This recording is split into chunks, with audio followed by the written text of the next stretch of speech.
ngày nayពួកយើងបានសហការគ្នាមូលមិត្តគ្នាចាប់ដៃគ្នាដើម្បីទៅខាងគោលដៅរបស់យើងក្រៅខេតា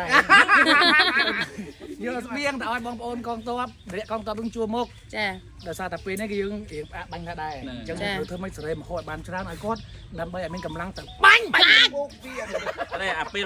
បាញ់ហ្នឹងឯងដែលយើងមានឱកាសយកទៅហ្នឹង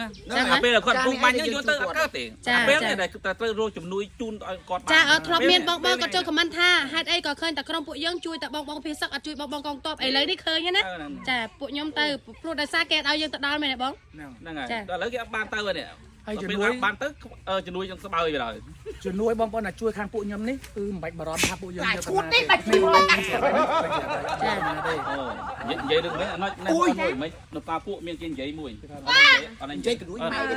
ថាពួកមិញមានអូនស្រីម្នាក់បាទគាត់ស្អាតដែរប៉ុន្តែសម្ដីគាត់គឺខួរគាត់មិនមែនជំនួសគាត់និយាយថាម៉េចគាត់និយាយថាសង្ស័យតែជំនួយហ្នឹងគឺមិនបានអត់ដល់ដៃពួកគាត់ទេហើយខ្ញុំក៏និយាយជនហ្មងនិយាយមុខដាស្លាមហើយខ្ញុំក៏និយាយវិញថាបើចង់ដឹងអញ្ជើញចេញទៅមុខទៅព្រោះឡានរបស់ខ្ញុំជំនួយរបស់ខ្ញុំគឺនៅខាងមុខផ្សារពូនឹងតែម្ដងព្រោះខ្ញុំជាខ្មែរចាអញ្ចឹងខ្ញុំត្រូវជួយខ្មែរខ្ញុំអត់លេបកម្លាំងអ្នកឯងទេចឹងចេញទៅមុខនៅក្នុងផ្សារពួកទៅឃើញនៅឡានអត់សុំខ្លាចស្អាតហើយប៉ុន្តែខួរក្បាលឆ្កែតែម្ដងមិនជួយមិនបានជួយអីនៅពីសាំងជួយឈួតថ្ងៃបើចេះលេបនិយាយត្រង់បងប្អូនខ្ញុំរៀបខ្លួនខ្ញុំរៀបខ្លួនក៏ជំនួយច្រើនណាស់ហើយលុយបាញ់មករាប់រយរាប់ពាន់ពីឈួតលេបនឹងមកកាត់សេនទៅមកផងហើយវីដេអូនេះក៏សុំផ្ដាំទៅកណ្ដួយមីនោះដែរទៅមីអូនផងស្អាតទេប៉ុន្តែជួយខួរក្បាលឲ្យកណ្ដួយធំតិចទៅ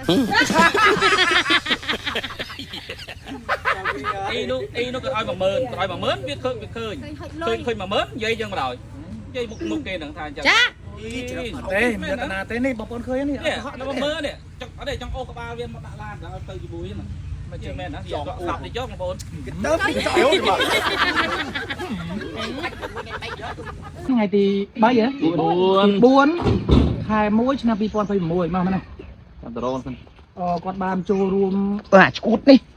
បានចូលរួមរកស្បៀងដើម្បីជូនទៅដល់បងប្អូនកងទ័ពបានអាចឆ្កែនេះខ្ញុំហើយថ្ងៃនេះគឺគោលដៅធំគឺទៅខាងប្រាសាទតាកបីមើលបែបញាក់ខ្ញុំក៏លំព្រើបាទហើយយើងនៅស្វែងរកបងប្អូនរយៈកងទ័ពដែលគាត់ខ្វះខាតទៀតហើយឥឡូវយើងរកបាននៅខាងស្អែមហ៎បាទស្អែមទូរស័ព្ទបងបានសូឡាហើយនឹងដុំ power bank ហើយនឹង power bank ទុកសម្រាប់សាកហើយតង់ទៀតហ៎បាទតង់យើងរកឃើញហើយអញ្ចឹងនេះយើងទៅខាងប្រាសាទតាកបីសិនបាទដល់ថ្ងៃជូនបងប្អូនគ្នាណាបាទហើយទៅអត់ចុះខ្ញុំទៅតាចង់ដឹងឆាត់ស៊ីកខ្ញុំអ្នកទៅជាមួយអីវ៉ាន់នេះគឺទៅដល់ខាងបងកងទ័ពអត់ខ្វះទេបងអើយស៊ូទាំងអស់គ្នាបងប្អូននៅជួរក្រោយក៏យកចិត្តទុកដាក់ពីបងប្អូនណានេះច្រើនណាស់នេះច្រើនណាស់